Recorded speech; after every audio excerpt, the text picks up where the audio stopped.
Hello বন্ধুরা, কেমন আছো সবাই? আশা করছি সকলে ভালো আছো। প্রিয় বন্ধুরা, আজকে তোমাদের জন্য নিয়ে এলাম খুবই মজাদার একটি বাস্তব ঘটনা। তাই ভিডিওটা শুরু থেকে শেষ পর্যন্ত দেখো। আশা করছি তোমরা অনেক মজা পাবা। এবার মূল ঘটনায় আসা যাক। আমি মোকতার হোসেন মিশু, বয়স 24, উচ্চতা 6 ফুট। 5 বছর আগে আর্মিতে ভর্তি হয়েছি, বর্তমান পোস্টিং রাঙ্গামাটি। বাড়ি রাজশাহী। বাড়িতে মা আর ছোট একটা বোন আছে। বাবা মোশাররফ হোসেন অনেক আগে মারা গেছে। আমি তখন 9-এ পড়ি আর ছোট বোনটা 5-এ। তখন থেকে মা নিজে সংগ্রাম করে সংসার চালিয়েছে। ঘরে বসে সেলাই মেশিন দিয়ে মানুষের কাপড় বানিয়ে বানিয়ে আমাদের ভরণ পোষণ করেছে।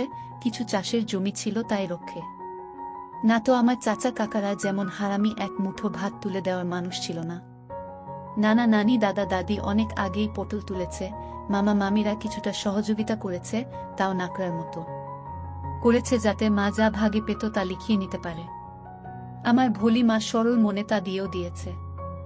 যা হোক, আমি কলেজে ভর্তি হয়েছি কেবলই, এমন সময় শুনলাম আর্মিতে লোক নিবে। মাকে বলে লাইনে দাঁড়িয়ে গেলাম। আমার নিজের উপর ভরসা ছিল, কারণ আমি মোটামুটি সব দিকেই ফিট। যেমন উচ্চতা তেমন বডি। মা বলে আমি আমার নানা মামাদের মতো হয়েছি, ঠিক পালোয়ান। বাবা কাকারা তো এক একটা টিনে, সব কয়টা শুধু বদের হাড্ডি। যা হোক, ভালোই ভালোই টিকে গেলাম। বাড়িতে খুশির ঢোল বেজে উঠল, সবাই বলা বলি করল, যাক ছেলেটা কাজে লাগলো, এখন যদি সোনালির কষ্ট দূর হয়। হ্যাঁ, আমি আমার মার কষ্ট দূর করার জন্য কোনো দিকে না তাকিয়ে খেলাধুলা করার বয়সে চাকরিতে চলে গেলাম। গ্রামের বাড়ি হওয়াতে ভয়ের কিছু নেই, আশেপাশে তো কাকা চাচারা আছে। আমার বোন শারমিন আক্তার, বয়স 19, ইন্টার সেকেন্ড ইয়ারে পড়ে। বাবার মতো টিনে কাঠি। আমারই এমন মেয়ে পছন্দের না। মা সোনালী বেগম, বয়স মনে হয় 42 হবে, দারুণ দেখতে, এখনো যুবতী মেয়েদের সাথে পাল্লা দিতে পারবে। ফর্সা লাল টকটকে, মার দীঘল কালো চুল, ঘন মেঘের ভেলা, এত ঘন লম্বা চুল যে তা সারা পিঠ পেয়ে কোমর ছড়িয়ে নিচে নেমে যায়। লাল টকটকে ঠোঁট আর টানা টানা চোখ, সব মিলিয়ে আমার স্বপ্নের নারী, আমার জন্মদানকারী বিধবা মা।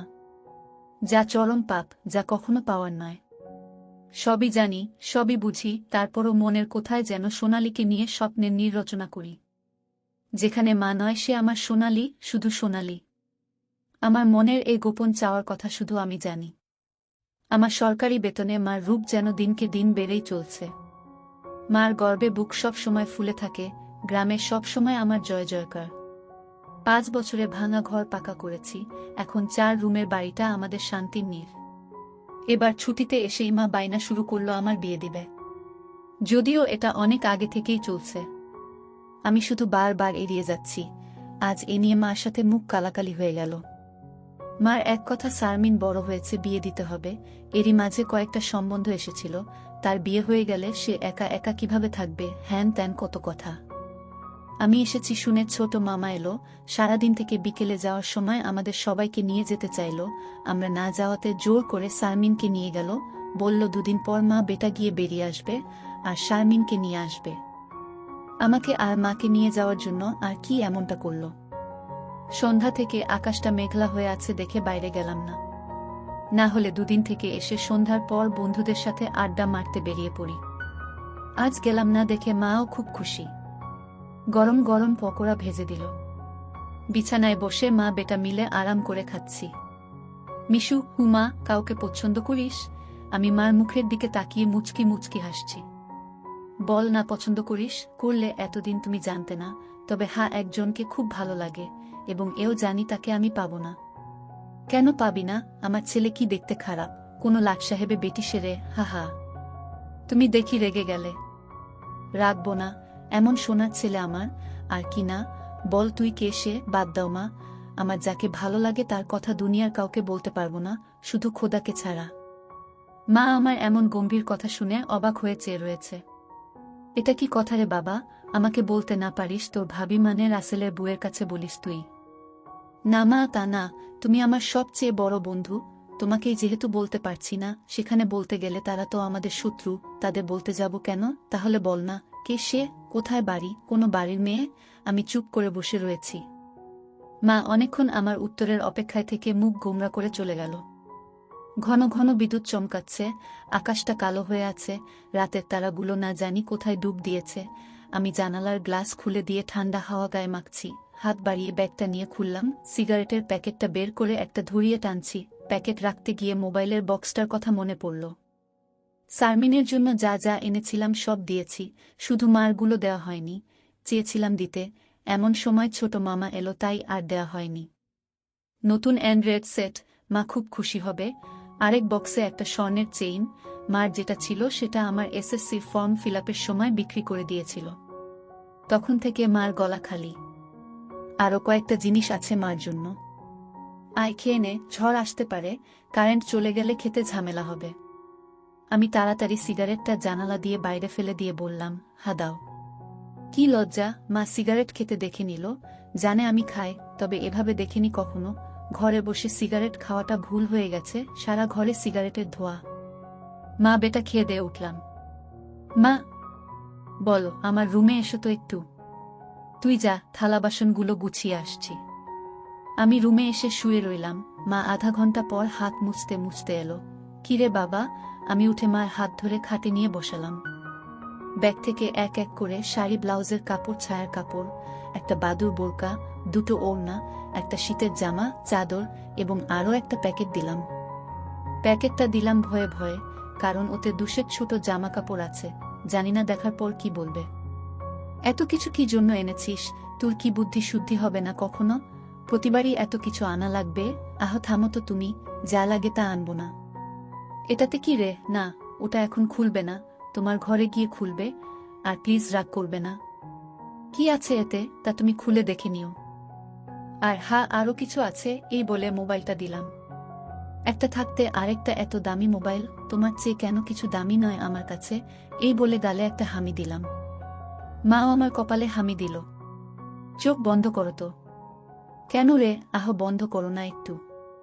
মা হেসে দিয়ে চোখ বন্ধ করল। আমি চেইনটা মার গলায় পরিয়ে দিলাম। এখন চোখ খুলো মা। মা চোখ খুলে স্বর্ণের চেইনটা দেখে হুহু করে কেঁদে দিল। না মা, না, কাঁদবে না, প্লিজ মা, কেঁদে না। তোমার মুখে হাসি দেখব বলে নিয়ে এসেছি, সেখানে তুমি যদি কাঁদো তাহলে আমার খুব কষ্ট হবে মা। না রে বাবা, কাঁদছি না, তুই বুঝবি না এটা কিসের কান্না। খুশি হয়েছ মা? হ্যাঁ রে বাবা, অনেক খুশি হয়েছি।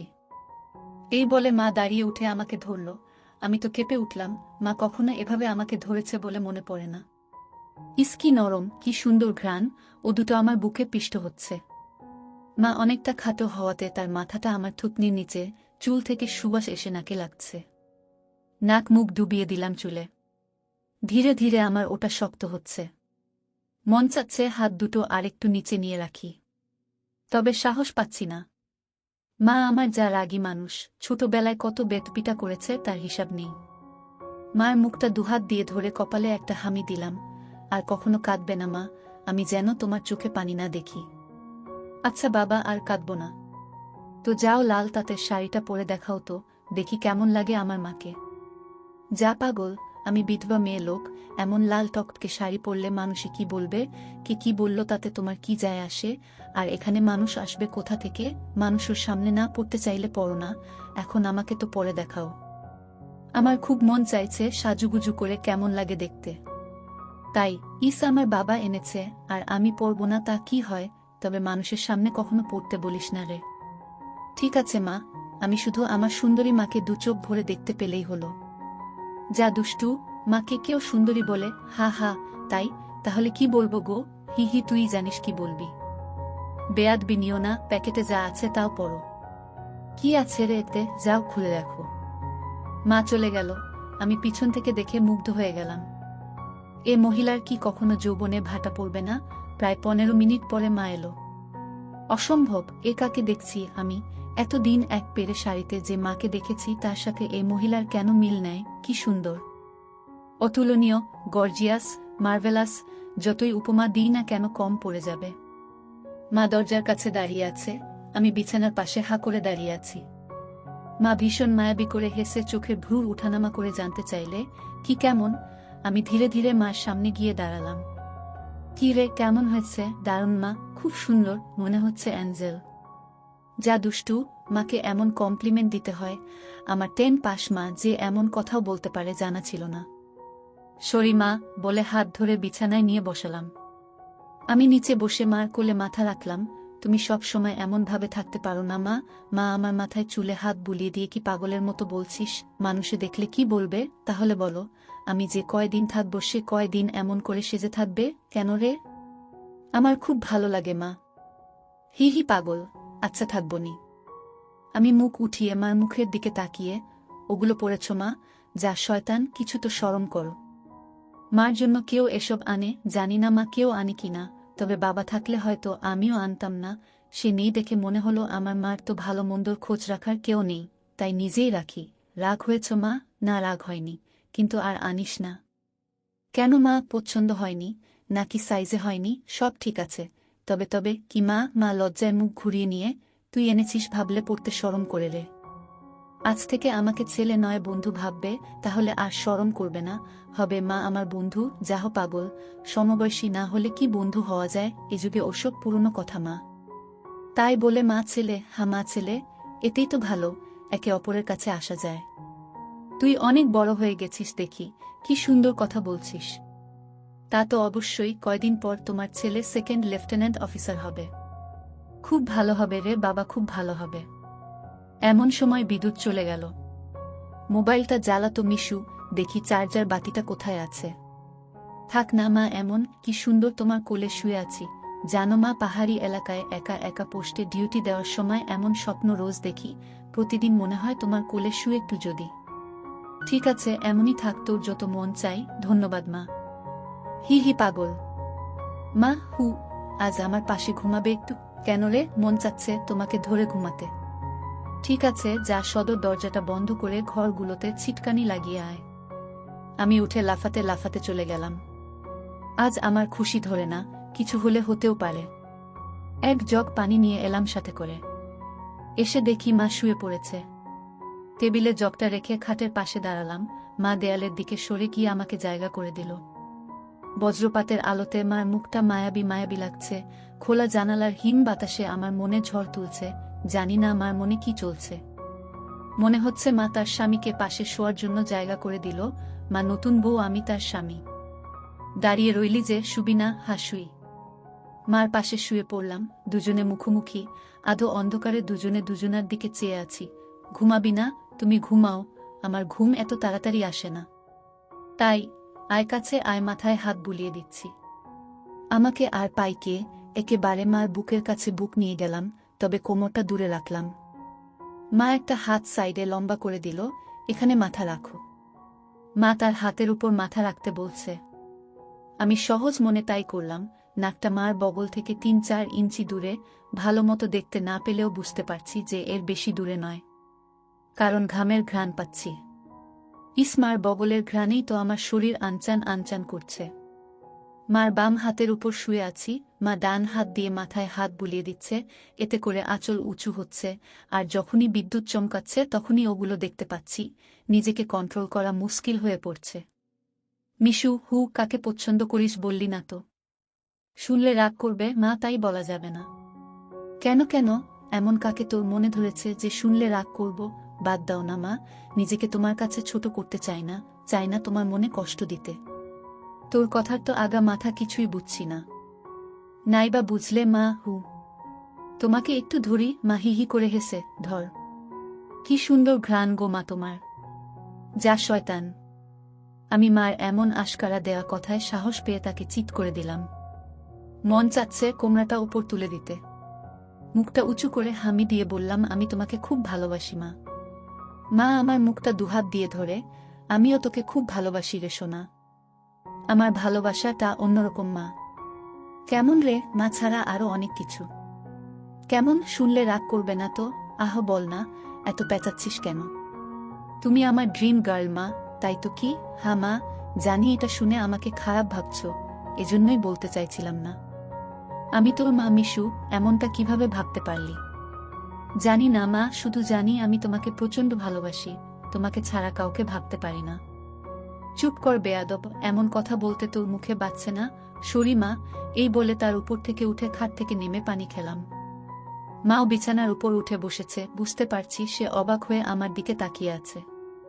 জানালার ধারে গিয়ে দাঁড়ালাম। বৃষ্টি থেমে গেছে, তারপরও আকাশ কালো হয়ে আছে। চাঁদ তারা কোথায় যেন লুকিয়ে গেছে আজ। ঠিক আমার হৃদয়ের মতো চারিদিকে অন্ধকার। এমন সময় কারেন্ট এলো। ঘরটা আলোকিত হয়ে গেল। আমি জানালাটা লাগিয়ে দিলাম, পর্দা ঝুলিয়ে দিয়ে ঘুরে দাঁড়ালাম। মা বিছানার উপর হাঁটুতে মাথা দিয়ে নির্বাক বসে আছে। ফ্যানের হাওয়া মার রেশমি চুলগুলো দোলা দিচ্ছে। মনে হচ্ছে নববধূ বসে আছে। মা মুখ তুলে আমাকে তার দিকে এক মনে তাকিয়ে থাকতে দেখে, এখনে আয়। আমি মার কাছে গেলাম। বস। বসলাম। মা আমার পিঠে হাত বুলিয়ে দিয়ে বলে, এমনটা হয় না বাবা, আমার লক্ষ্মী সোনা ছেলে। আমি কিছু মনে করিনি। আমি জানি তোদের বয়সের ছেলেদের ফ্যান্টাসি হয় খালা, চাচিরা। তবে মাকে নিয়ে ফ্যান্টাসি রচনা করা একটু বেশি হয়ে যায়। সরি মা। আমার ভোলি ভালি মা যে এতটা বুঝে, এতটা পোক্ত আমার জানাই ছিল না, এত অনেক শেয়ানা। ঠিক আছে, চেষ্টা কর আমার উপর থেকে মনটা সরিয়ে অন্য দিকে নিতে। বিয়েটা করে নে, দেখবি সুন্দরী বউ পেলে মাকে ভুলে যাবি। আমি মাথা নিচু করে, পারবো না মা, প্লিজ। নিজের সাথে অনেক লড়াই করেছি। আমি ক্লান্ত মা, কিছুতেই তোমাকে মন থেকে সরাতে পারি না। কেন রে, কি এমন পাস আমার মাঝে? আমি মুখ তুলে মার মুখের দিকে তাকিয়ে, জানি না মা, শুধু জানি তুমি আমার সব। তোমার কথা চিন্তা করলেই আমার আমার কি তোর পাগল হয়ে যায় মা। মা মুচকি হেসে, ও কিছু না, নিষিদ্ধ জিনিসের প্রতি টান একটু বেশিই হয়। আমি তো বুড়ি হয়ে গেছি, তুই যেমনটা ভাবিস তেমনটা আমি আর নেই। মার এমন কথা শুনে আমি কেঁপে উঠলাম। মা কি ইশারায় আমাকে বুঝালো যে তার জিনিসপত্র আর আগের মতো নেই, দেখলে আমার পছন্দ হবে না? দেখ বাবা, এক একজনের এক একজনকে ভালো লাগে, তাই বলে কি তাকেই নিজের করে পেতে হবে এমন কেন কথা আছে? অন্য কেন মা হলে এসব কথা শোনার সাথে সাথে চিৎকার চেঁচামেচি করে বাড়ি মাথায় তুলত। আমি কিন্তু তা করছি না, কারণ তুই আমার একমাত্র ছেলে। নারী ছেঁড়া বাঁধন তোকে আমি অনেক ভালোবাসি, তাই বলছি আমার ভালোবাসার মর্যাদা রাখতে বিয়ে করে নে বাবা। দেখবি ধীরে ধীরে আমার থেকে মন বোমার দিকে চলে গেছে। ধন্যবাদ মা, তুমি আমার কথা মন দিয়ে শুনেছ এবং যুক্তি দিয়ে ভালো মন্দের বিচার করেছ বলে। তবে লজ্জা না করে বলছি মা, এর আগেও আমি দু একটা মেয়ের সাথে মিশেছি, তারা শুধু সুখ পেয়েছে আমার কাছে, আদর ভালোবাসা একটু পাইনি আমার কাছ থেকে। এমনকি আমার নিজেরও হয় না যতক্ষণ চোখ বন্ধ করে তোমাকে না ভাবি। যখন সেসব মেয়েদের জায়গায় তোমাকে কল্পনা করি তখন আমি আর নিজের মাঝে থাকি না, সুখের সাগরে ভেসে যায়। কেবলমাত্র তখনই হয় আমার। তুই তো অনেক দূর এগিয়ে গেছিস তাহলে। আমি অনেক আগে থেকেই বুঝতে পেরেছিলাম যে আর চোখে লুকিয়ে লুকিয়ে আমাকে দেখিস। ভাবতাম শয়তান ছেলে পুলে, আর একটু বড় হলে সমবয়সী মেয়েদের সাথে মিশলে ঠিক হয়ে যাবে, কিন্তু এখন দেখছি তা না। তোর দেখি বয়স্ক মহিলাদের ভালো লাগে। এতক্ষণ মার সাথে এত খোলামেলা কথা বলতে পেরে নিজেকে অনেক হালকা লাগছে। সাহস করে মাকে ধরে শুইয়ে দিলাম। মা চুলে হাত বুলিয়ে দিচ্ছে। আমি তাহলে কি করব মা, সেটাই তো ভাবছি। যেটাই ভাবো মা, আমার মতো পরিবর্তন হবে না। মানে কি? মানেটা তুমি ভালো করেই জানো। মার কণ্ঠে এবার সত্যি সত্যি রাগের আওয়াজ পেলাম। তাই বলে সারা জীবন বিয়ে করবি না, নাকি ছেলে হয়ে মাকে বিয়ে করতে চাস? মা যে এমন কথা ঠাস করে বলে বসতে পারে তা আমি চিন্তাই করিনি। আমি বললাম, বিয়ে না করতে পারলেও তো তুমি আমার হতে পারো। এটা কি মামা বাড়ির আবদার নাকি? ছিছি মিশু, এমনটা বলতে তোর মুখে বাঁধল না? তাহলে সারা জীবন ছেলেকে এভাবেই দেখতে পাবে মা। তোমার এই মিশু কখনো বিয়ে করবে না। মার চোখে জল টলমল করছে। আমি হাত দিয়ে তা মুছিয়ে দিলাম। আমি তো এমন কিছু করিনি মা। তাহলে তুমি কাঁদছ কেন? আমরা দুজন জাস্ট আলাপ করছি। মা অনেকক্ষণ চুপ থেকে, শুন বাবা, লজ্জা শরমে মাথা খেয়ে বলছি, তোর কষ্ট আমি দেখতে পারবো না। আর বয়স্ক মহিলাদের কাপড় চোপড়ের উপর থেকেই কেবল ভালো লাগে, খুললে নয়। তুই যদি চাস তাহলে আমাকে সেভাবে একবার দেখে নে, তাও তুই মতো পরিবর্তন করো। তবে শুধু দেখতে পাবি, কিছু করতে পারবি না। মার মুখে এমন কথা শুনে আমি আর দুনিয়াতে নেই।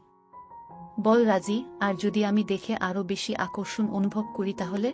আমি বলতে চেয়েছি যে আজ আমাকে দেখো, আর আগেও তো তুই অন্যদের দেখেছিস, তাহলেই তফাৎটা বুঝতে পারবি। আমার মনে হচ্ছে আমার মতো মার মনের ভিতরেও কিছু আছে, নয়তো দেখার কথা আমি তো কিছু বলিনি। মা নিজ থেকে দেখতে দিতে চাইছে যে। রাজি? হ্যাঁ রাজি। যা, বড় লাইটটা বন্ধ করে ছোট লাইটটা জ্বালিয়ে আয়। মনে মনে ভাবলাম, কি সৌভাগ্য, আজ তো আমার পোয়া 12 লেগে গেছে। নীল বাতিটা জ্বালিয়ে খাটের পাশে দাঁড়িয়ে রইলাম। মা উঠে দাঁড়ালো। ধন্যবাদ মা, আমার স্বপ্ন পূরণ করার জন্য। তোর জন্য আমি সব পারি রে, শুধু কথা দে সব দেখে নিয়ে মাকে ভুলে যাবি না তো, বা ভুল বুঝবি না তো। কি বলছো মা? তুমি আমার মা, আমার স্বপ্নের রানী, আমার ফ্যান্টাসির জগৎ, সব কিছুই তুমি। তোমাকে ভুলে গেলে তো নিজেকেই ভুলে যাওয়া হয়। কথা দিলাম মা, জীবন থাকতে তোমার অবাধ্য হব না। ভুল বুঝা বা ভুলে যাওয়া তো দূরের কথা। আমি বললাম কিছু মনে করো না মা, আমি কি ছুঁয়ে দেখতে পারবো? মা আমার চোখের দিকে তাকিয়ে, আমি তোর মা মিশু। হ্যাঁ মা, তুমি আমার মা এবং আমার স্বপ্নের রানীও। আমি পিছন দিকে